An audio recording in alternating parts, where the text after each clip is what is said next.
The other thing is the Browns' defensive line is going to be it's going to be depleted. How depleted? That's to be determined. We know Takk McKinley isn't going to play. Jadeveon Clowney on the COVID list. There was some talk that he was showing symptoms last week, which would lead you to believe he won't be able to test out. And then we just don't know with Myles Garrett. Malik Jackson, Kevin Stefanski talked about having to go with what may be a depleted defensive line.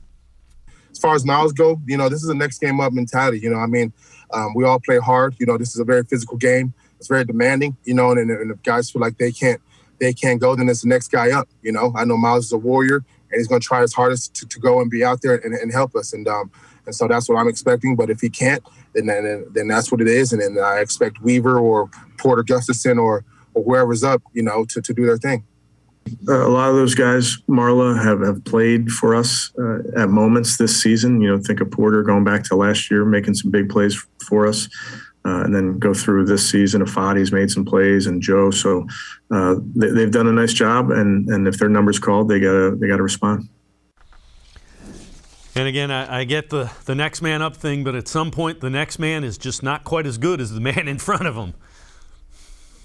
You kind of took the words out of my mouth right there. I mean, I know they were talking last week all about next man up, but when you have 20-plus guys out with COVID and positive tests, there's only so much you're going to be able to do. There's only so many guys you can go out and grab off the street, then go out and play.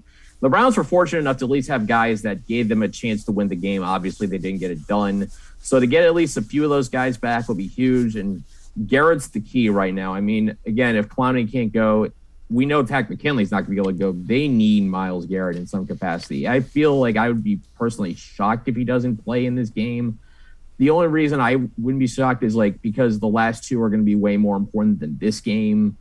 As far as, their playoff odds go, if they lose the playoff odds, apparently in my mind only dip dip only a little bit. But I mean, you got to have at least one guy out there that the offensive line's got to be worried about. Again, I know the Packers have had injuries on the offensive line, but a great quarterback has the ability to neutralize that, especially with the way Aaron Rodgers can roll out to either side and create problems with his legs, even though he's getting up there in age.